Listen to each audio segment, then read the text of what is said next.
Hello friends, எல்லோருக்கும் வணக்கம். Welcome to young investor channel. Actually markets பார்த்துருப்பீங்க. ஸோ மார்க்கெட் பார்த்தீங்கன்னா ஒரு பாசிட்டிவ் ரியாக்ஷனில் தான் க்ளோஸ் ஆயிருக்கு. பட் ஆக்சுவல் சுச்சுவேஷன் மார்க்கெட்டில் பார்க்கும்போது நம்மளோட போர்ட்ஃபோலியோவில் அது இம்பாக்ட் ஆயிருக்கு அப்படின்னா பெருசாக எந்த இம்பாக்ட்டும் பார்த்தீங்கன்னா போர்ட்ஃபோலியோவில் ஏற்படுத்தலை.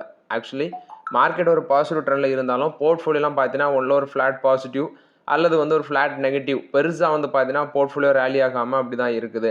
ஸோ நிஃப்டி 172 பாயிண்ட்ஸ் பாசிட்டிவில் க்ளோஸ் ஆயிருக்கு. 23,581 பாயிண்ட்ஸில் இருக்குது. சென்செக்ஸ் 567 பாயிண்ட்ஸ் கிட்ட பாசிட்டிவ்ல க்ளோஸ் ஆயிருக்கு.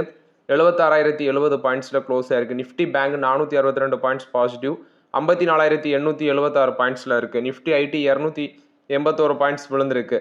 28,760 பாயிண்ட்ஸில் இருக்குது. நிஃப்டி ஆட்டோ 518 பாயிண்ட்ஸ் பாசிட்டிவ் 25,117 பாயிண்ட்ஸில் இருக்குது. இது போக எஃப்ஐஎஸ் டிஎஸ் டேட்டா. எஃப்ஐஎஸ் பார்த்தீங்கன்னா 4,741 கோடிக்கு நெட் செல்லர்ஸாக இருந்திருக்காங்க. டிஎஸ் 5,225 கோடிக்கு நெட் பயாஸாக இருந்திருக்காங்க. இது லாஸ்ட் மார்க்கெட் அப்டேட்ஸு. ஃபஸ்ட்டு பார்த்தீங்கன்னா 2 ஸ்டாக்கு. ஆக்சுவலி ஒருத்தர் குரூப்பில் கேட்டது அமர் ராஜா நாளைக்கு வாங்கலாம் அப்படின்னு சொல்லியிருந்தாரு. இன்னொருத்தர் சொல்லியிருந்தாரு பாரத் ரசாயம் பற்றி பேசுங்க அப்படின்னு அவரு சொல்லியிருந்தாரு. இன்னொருத்தர் கமெண்ட்டில் கேட்டிருந்தாரு. ஸோ அமர் ராஜா பேட்டரிஸ் இது கண்டினியூஸாக நான் டிஸ்கஸ் பண்ணிட்டு தான் இருக்கிறேன். அமர் ராஜா பேட்டரிஸ் லெட் ஆசிட் பேட்டரிஸில் பார்த்தீங்கன்னா இவங்களுக்கு நல்லாவே ஃபோக்கஸ் இருக்குது. ப்ளஸ் அதில் தான் ஒரு ஜிகா ஃபேக்ட்ரி ஐ திங்க் தெலுங்கானாவில் போட முன்னாடியே இன்வெஸ்ட்மெண்ட் ஸ்டார்ட் பண்ணிட்டாங்க. அங்கே தான் பிளான் போட இருக்கிறாங்கன்னு நினைக்கிறேன் தெலுங்கானாவில்.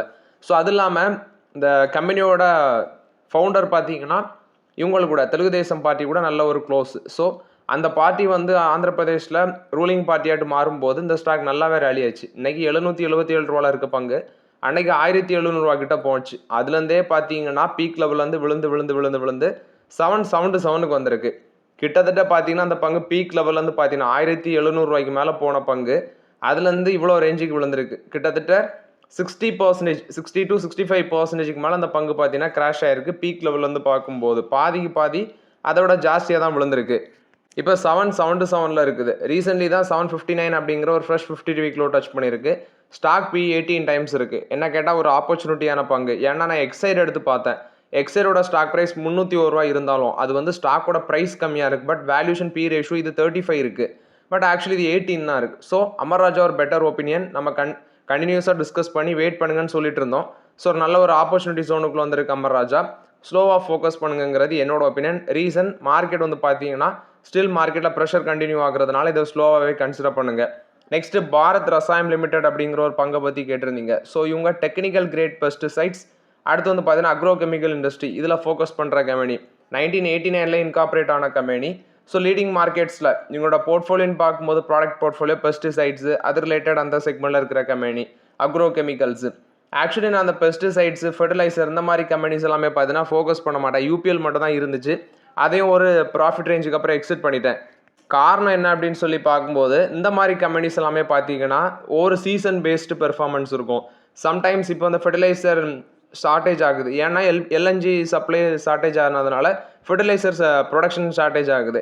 இதனால் பார்த்தீங்கன்னா அக்ரிகல்ச்சருக்கு சப்ளை குறையும். ஸோ இந்த மாதிரி பிரச்சனைகள்லாம் வரும். அது போக பார்த்தீங்கன்னா மழை டைமில் ஒரு மாதிரி பெர்ஃபார்மன்ஸ் இருக்கும், வெயில் டைமில் ஒரு மாதிரி பெர்ஃபார்மன்ஸ் இருக்கும். ஸோ அதனால் பார்த்தீங்கன்னா நமக்கு ஃபெர்டிலைசர் ஸ்டாக் சரிப்பட்டு வராதுன்னு யூபிஎல் மட்டும் தான் வச்சுருந்தேன். அதுவும் ரொம்ப நாளாக பார்த்தீங்கன்னா நெகட்டிவ்ல இருந்தது. ஒன் சர்டைன் டைமுக்கு மேலே பாசிட்டிவாக மாறினதுக்கப்புறம் அதில் எக்ஸிட் பண்ணிவிட்டு நான் யூபிஎல்லேருந்து வெளியே வந்துட்டேன். ஸோ இதோட ஸ்டாக் ப்ரைஸ் பார்க்கும்போது 1,302 இருக்குது. ப்ரைஸ் டு earnings 15 டைம்ஸ் இருக்குது. புக் வேல்யூ 702 இருக்குது. ஆக்சுவலி 707 இருக்குது புக் வேல்யூ வச்சு பார்க்கும்போது கிட்டத்தட்ட 2 டைம்ஸ் கிட்ட ட்ரேட் ஆகுது. ஸ்டாக் பி வச்சு பார்க்கும்போது வேல்யூஷன் சீப்பாக தான் இருக்குது. ஆனால் மார்க்கெட் கேபிலேஷன் 2,000 கோடி தான் இருக்குது. ஆல்மோஸ்ட் டெட் ஃப்ரீ கம்பெனி தான். இதில் கவனிக்க வேண்டியது பாஸ்ட் 5 இயர்ஸில் சேல்ஸ் க்ரோத் போராக இருக்குது. லாஸ்ட் 3 இயர்ஸில் ரிட்டர்ன் ஆன் ஈக்விட்டி 11% தான் இருக்குது. ஸோ நான் இந்த ஸ்டாக்ஸில் ஃபோக்கஸ் பண்ணல. பட் சிச்சுவேஷனை நான் உங்களுக்கு அப்டேட் பண்ணியிருக்கிறேன். ஃபோக்கஸ் பண்ணுறதும் ஃபோக்கஸ் பண்ணாமல் விடுறதும் உங்களோட ஓன் ஒப்பீனியன். இந்த ஸ்டாக்கை பற்றி மற்ற டீட்டெயில்ஸ் எனக்கும் சரியாக தெரியலை. ஏன்னா நான் இது கண்டினியூஸாக ட்ராக் பண்ணால் தான் நானும் அப்டேட் பண்ண முடியும். பட் இது ஒரு ஸ்மால் கேப் கம்பெனினால உங்களோட ஓன் ஒப்பீனியன்லேயே விட்டுட்டேன். After that Jio financial service 2 to 3 இயர்ஸில் டிராஃப்ட் டியரிங் ப்ராஸ்பெக்ட்ஸ் அந்த ஐபிஓ பேப்பர்ஸ் ஃபைல் பண்ண போகிறாங்க அப்படின்னு அப்டேட் கொடுத்துருக்காங்க. 100 to 120 பில்லியன் டாலர் வேல்யூஷனில் இந்த ஐபிஓ வரும். 2.5% ஆஃப் ஸ்டேக் ஐபிஓவில் பார்த்தீங்கன்னா ரிலையன்ஸ் ஜியோ செல் பண்ண இருக்கிறாங்க. So one of the biggest IPO after the Hyundai Motors. ஸோ நானும் ரொம்ப வெயிட் பண்ணிட்டு இருக்கிறேன். இது ரிலையன்ஸ் ஜியோ பொறுத்தவரைக்கும் அப்டேட் என்னதான் பெரிய கம்பெனியாக இருந்தாலும் ஆக்சுவலி நம்ம அந்த வேல்யூவேஷன் நெக்ஸ்ட் பார்த்தீங்கன்னா கிரே மார்க்கெட் ப்ரீமியம் இதெல்லாம் செக் பண்ணிட்டு தான் அப்ளை பண்ணணும் இப்போ இருக்க மார்க்கெட் சுச்சுவேஷனில். நெக்ஸ்ட் பார்க்கும்போது என்சிஎல்டி பார்த்தீங்கன்னா ஆக்சுவலி அதானி குழுமம் வந்து அந்த பேங்க்ரப்சியான கம்பெனியான ஜெயபிரகாஷ் அசோசியேட்ஸ் அதை டேக் ஓவர் பண்ணுறாங்க 15,000 கோடிக்கு. அதுக்கு பார்த்தீங்கன்னா என்சிஎல்டி வந்து இப்போ அப்ரூவல் கொடுத்துருக்காங்க. சம் லீகல் சேலஞ்சஸ் எல்லாமே போயிட்டு இருந்துச்சுன்னா வேதாந்தாவும் பிட் சப்மிட் பண்ணியிருந்தாங்க. இப்போ அதானி குழுமம் அந்த அதானி என்டர்பிரைசஸ் வந்து இந்த ரீசொல்யூஷன் பிளானுக்கு என்சிஎல்டி பார்த்தீங்கன்னா அப்ரூவல் கொடுத்துருக்காங்க. இது அதானி குரூப் ஆஃப் கம்பெனிஸுக்கு ஒரு பாசிட்டிவ் அப்டேட்டாக இருக்குது. நெக்ஸ்ட் பார்க்கும்போது நிஃப்டி ஐடி இண்டெக்ஸ் பார்த்தீங்கன்னா அன்றைக்கும் விழுந்துருந்துச்சு மார்க்கெட்டில். ஸோ இது வந்து ஒரு 3 இயர் லோவில் இருக்குது நிஃப்டி ஐடி இண்டெக்ஸ் பார்க்கும்போது. Actually Wipro, Infosys, TCS, HCL technologies, tech Mahindra அந்த மாதிரி பங்குகள் எல்லாமே பயங்கரமாக கிராஷ் ஆகிருக்கு. இதில் இன்ஃபோசிஸ், டிசிஎஸ், விப்ரோ பயங்கரமாக கிராஷ் ஆகிருக்கு. மூணுமே ஆப்பர்ச்சுனிட்டி ஜோனுக்குள்ளே வந்துட்டு. ஆனால் இப்போ ஷார்ட் டைமில் நம்ம கன்சிடர் பண்ணிவிட்டு மேலே போமான்னா அது வந்து $1 மில்லியன் கொஸ்டின். லாங் டேர்மில் தான் அந்த பங்குகள் எல்லாமே ஃபோக்கஸ் பண்ணணும். ரீசன் என்ன அப்படின்னு சொல்லி இப்போ பார்க்கும்போது இந்த ஏஐ அப்படிங்கிற ஒரு மித்து வந்து பார்த்தீங்கன்னா அந்த மாதிரி ஐடி கம்பெனிஸ் எல்லாமே ஆட்டி படைச்சிட்டு இருக்குது. ஸோ ஆர்டிஃபிஷியல் இன்டெலிஜென்ஸ் அந்த அளவுக்கு பார்த்தீங்கன்னா பெருசாக யாருக்கு வேலையும் காலி பண்ணுறதுக்குலாம் வாய்ப்பு இல்லை. இது வந்து ஸ்டார்டிங்கில் முன்னாடி கம்ப்யூட்டர் வர்றதுனால எல்லாத்துக்கும் வேலை போயிடும் அப்படின்னு சொல்லிட்டு இருந்தாங்க. கடைசியில் கம்ப்யூட்டர்னால நிறைய பேருக்கு வேலை கிடச்சி. அது மாதிரி வரும் போல தெரியுது. இது ஒரு ஷார்ட் டைம் ப்ரெஷர், விரைவில் சரியாகும் அப்படின்னு சொல்லி தெரியுது ஐடி இண்டஸ்ட்ரியில். ஆனால் உடனே கிளியர் ஆகாது. ஐ திங்க் மேபி டைம் எடுத்துச்சுன்னா ஒரு 5 குவார்ட்டர்ஸ் வரைக்கும் டைம் எடுக்கலாம். அதுக்கு மேலேயும் இந்த மாதிரி ஃபியர்னஸ் எல்லாமே கண்டினியூ ஆகுமா அப்படிங்கிறது $1 மில்லியன் கொஸ்டின். ஸோ ஐடி இண்டஸ்ட்ரீஸில் ஸ்டேக் வச்சுருக்கவங்க கொஞ்சம் பொறுமையாக இருங்க. அது இல்லாமல் ஐடி கம்பெனிஸ் எல்லாமே சொல்லிட்டாங்க, Infosys, TCS, Cognizant, Wipro actually canteen சர்வீஸை எம்ப்ளாயிஸுக்கு கட் பண்ணுறாங்க. நீங்கள் வந்து லஞ்ச் பாக்ஸஸ்லேயே பார்த்தீங்கன்னா வீட்டிலேருந்தே மீல்ஸ் எல்லாமே கொண்டு வந்திருக்கேன்னு சொல்லி அப்டேட் கொடுத்துட்டாங்க. ஏன்னா எல்பிஜி ஷார்ட்டேஜ்னால வீட்டிலேருந்தே நீங்கள் சாப்பாடு கொண்டு வந்துருங்க அப்படின்னு சொல்லி அப்டேட் கொடுத்துருக்காங்க ஐடி கம்பெனிஸ். நெக்ஸ்ட் பார்க்கும்போது எட்டர்னல் கொடுத்த அப்டேட்டு. ஸோ எட்டர்னலுக்கு ஜேஎம் ஃபினான்ஷியல் பை ரேட்டிங் கொடுக்குறாங்க. டார்கெட் ப்ரைஸ் 400 சொல்கிறாங்க. 73% மேலே போகும் சொல்லி அப்டேட் கொடுத்துருக்காங்க. இது வந்து எட்டர்னலை பொறுத்த வரைக்கும் update. Next Tata motor personal வெஹிக்கிளை பொறுத்த வரைக்கும் update. Actually Tata motor personal வெஹிக்கிளை பார்த்தீங்கன்னா ஹெச்எஸ்பிசி ஹோல்ட் ரேட்டிங் கொடுக்குறாங்க. பட் டார்கெட் ப்ரைஸை குறைச்சிருக்காங்க.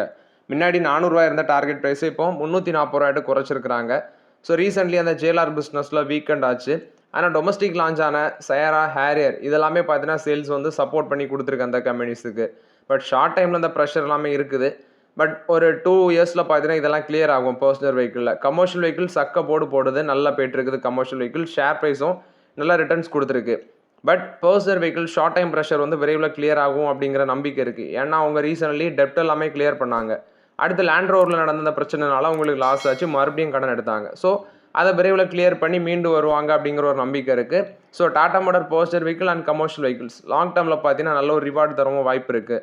இந்தியன் கிளைகால்ஸ் லிமிடெட் அந்த கம்பெனி இன்ட்ரீம் டிவிடன் அனௌன்ஸ்மெண்ட் பண்ணியிருக்காங்க. 7.5 rupees per share. Record date March 23 அதுலேருந்து 30 நாளுக்குள்ளே டிவிடன் பேமெண்ட் ஆகும்னு சொல்லியிருக்கிறாங்க. நெக்ஸ்ட் ஆரோபிண்டோ ஃபார்மாவோட சப்சிடரி கம்பெனி தான் யூஜியா ஃபார்மா ஸ்பெஷாலிட்டிஸ் லிமிடெட். இவங்க கம்பெனியில் வந்து பார்த்தீங்கன்னா நவம்பர் 3 to 14 யூஎஸ்எஃப்டி இன்ஸ்பெக்ஷன் பண்ணியிருக்கிறாங்க. அந்த இன்ஸ்பெக்ஷனில் அஃபிஷியல் ஆக்ஷன் இண்டிகேட்டட் அப்படிங்கிற கிளாசிஃபிகேஷன் வந்து இஷ்யூ பண்ணிட்டு போயிருக்கிறாங்க. ஸோ அது இல்லாமல் ஃபார்ம் 483 பார்த்தீங்கன்னா ஃபார்ம் 483 வந்து 9 அப்சர்வேஷன் இஷ்யூ பண்ணியிருக்கதாட்டு சொல்லியிருக்கிறாங்க. ஸோ இது வந்து பார்க்கும்போது ஆரோபிண்டோ ஃபார்மாவோட யூஜியா ஃபார்மாவை பொறுத்த வரைக்கும் அப்டேட்டு. நெக்ஸ்ட் இன்ஃபோசிஸ் கொடுத்த அப்டேட்டு. சிட்டிசன் ஃபினான்ஷியல் குரூப் பார்த்தீங்கன்னா இன்ஃபோசிஸோட பார்ட்னர்ஷிப்பில் வராங்க. எதுக்குன்னு பார்க்கும்போது ஒரு குளோபல் கேப்பபிலிட்டி சென்டர் வந்து பெங்களூரில் செட்டப் பண்ணுறதுக்கு artificial intelligence based first global capability centre வந்து பெங்களூரில் செட்டப் பண்ணுறாங்க. இது வந்து பார்த்தீங்கன்னா deploy AI and agentic solution வந்து இன்ஃபோசிஸோட டோபாஸ் பிளாட்ஃபார்மை யூஸ் பண்ணி பில்ட் பண்ணி கொடுப்பாங்க இந்த சிட்டிசன் டெக்னாலஜி கம்பெனிக்கு. ஸோ இது வந்து பார்த்தீங்கன்னா கொலாபரேஷன் பேசிஸில் பண்ணுறாங்க. பெங்களூரு, ஹைதராபாத், யுனைடெட் ஸ்டேட்ஸ் இங்கெல்லாம் பார்த்தீங்கன்னா இந்த கொலாபரேஷன் வச்சு இந்த பிஸ்னஸ் பண்ணுறாங்க. இது வந்து இன்ஃபோசிஸ் சிட்டிசன் ஃபினான்ஷியல் குரூப்பை பொறுத்த வரைக்கும் update. Bharat electronics limited actually உங்களுக்கு 1011 கோடி ஃப்ரெஷ் டிஃபென்ஸ் கான்ட்ராக்ட் கிடச்சிருக்கு. February 25 பார்த்தீங்கன்னா 1011 crore worth of defence contract additional contract கிடச்சிருக்குன்னு சொல்லியிருக்காங்க. இது பாரத் எலக்ட்ரானிக்ஸ் லிமிடெடை பொறுத்த வரைக்கும் update. RailTel corporation of India உங்களுக்கு 43 கோடி ஒர்த் ஆஃப் கான்ட்ராக்ட் வந்து என்கேஎம் கம்பெனிலேருந்து கிடச்சிருக்கு. என்கேஎன் கோர் லிங்க்டு ப்ராஜெக்ட் அந்த கம்பெனிலேருந்து கிடச்சிருக்கு. இது 12 month கான்ட்ராக்ட்டு March 31, 2027 கம்ப்ளீட் பண்ணணும்னு சொல்லியிருக்காங்க. இது ரெயில்டெல் கார்பரேஷன் ஆஃப் இந்தியா பொறுத்த வரைக்கும் update. After that AstraZeneca actually CDSCO அவங்க central drug control standard organisation அவங்க வந்து பார்த்தீங்கன்னா இவங்களுக்கு ஒரு அப்ரூவல் கொடுத்துருக்காங்க. டுர்வாலூமேப் அப்படிங்கிற ஒரு இன்ஃபென்சி ட்ரக்கு. ஸோ இது வந்து அன்ரெஸ்பெக்டபிள் ஹெப்டோசெல்லுலார் கார்சினோ பேஷண்ட்ஸுக்கு யூஸ் பண்ணுறது. என்ன அப்படின்னு சொல்லி பார்க்கும்போது சிஸ்டமேட்டிக் தெரப்பி லிவர் கேன்சர் ட்ரீட்மெண்ட்டுக்கு யூஸ் பண்ணுற ட்ரக்குக்கு பார்த்தீங்கன்னா அப்ரூவல் கிடச்சிருக்குது. ஸோ இது வந்து அஸ்ட்ராசெனக்காவுக்கு ஒரு பாசிட்டிவ் அப்டேட்டாக இருக்குது. ஆக்சுவலி இந்த ட்ரக்கோட நேம் பார்க்கும்போது இன்ஃபின்சின்னு சொல்கிறாங்க. இது வந்து இந்தியாவில் கமர்ஷியலைசேஷனும் பண்ண இருக்கிறாங்க. ஆன்காலஜி போர்ட்ஃபோலியோவில் வந்து அஸ்ட்ராசெனக்காவுக்கு இது ஒரு பாசிட்டிவ் அப்டேட்டாக இருக்குது. மதர்சன் பார்த்தீங்கன்னா யூட்டகா ஆட்டோ பார்ட்ஸ் இந்தியா அந்த அக்யூசிஷனை வந்து கம்ப்ளீட் பண்ணியிருக்கிறாங்க. Motherson limited Japanese auto components company அதை வந்து டேக் ஓவர் பண்ணியிருக்கிறாங்க அவங்களோட இன்டர்நேஷனல் பிஸ்னஸ் மூலமாக. இது வந்து மதர்சன் கொடுத்த update. Power finance corporation 1.6 lakh crore borrowing plan வந்து பார்த்தீங்கன்னா ஃபினான்ஷியல் 27 வச்சிருக்காங்க. அது இல்லாமல் டிவிடெண்டும் டிக்ளேர் பண்ணியிருக்கிறாங்க. Dividend 3.25 rupees per share. Record date March 23, payment date April 16ன்னு சொல்லியிருக்காங்க. ஸோ இது வந்து பவர் ஃபினான்ஸ் கார்பரேஷனை பொறுத்த வரைக்கும் அப்டேட். ஆர்இசி லிமிடெடும் டிவிடெண்ட் அனௌன்ஸ்மெண்ட் பண்ணியிருந்தாங்க. இப்போ பவர் ஃபினான்ஸ் கார்பரேஷனும் டிவிடெண்ட் அனௌன்ஸ்மெண்ட் பண்ணியிருக்காங்க. மாருதி சுசுகிக்கு ஒரு இன்கம் டேக்ஸ் ஆர்டர் கிடச்சிருக்குது. 5800 கோடி worth of income tax order. இது டைம் பீரியட்னு பார்க்கும்போது ஃபினான்ஷியல் 22 to 23 அந்த டைமில் உள்ள இன்கம் டேக்ஸ் அத்தாரிட்டியிலேருந்து வந்திருக்குன்னு சொல்லியிருக்காங்க. 5786 கோடி worth of income tax order வந்திருக்குது. இது மாருதி சுசுகியை பொறுத்த வரைக்கும் ஒரு negative update. So okay friends, actually இந்த வீடியோவில் சில இம்பார்ட்டன்ட் அப்டேட்ஸ் எல்லாமே டிஸ்கஸ் பண்ணோம். இந்த வீடியோ உங்களுக்கு பயனுள்ளதாக இருந்துச்சுன்னா லைக் பண்ணுங்கள், சப்ஸ்கிரைப் பண்ணுங்கள், கமெண்ட் பண்ணுங்கள். Okay friends, thank you.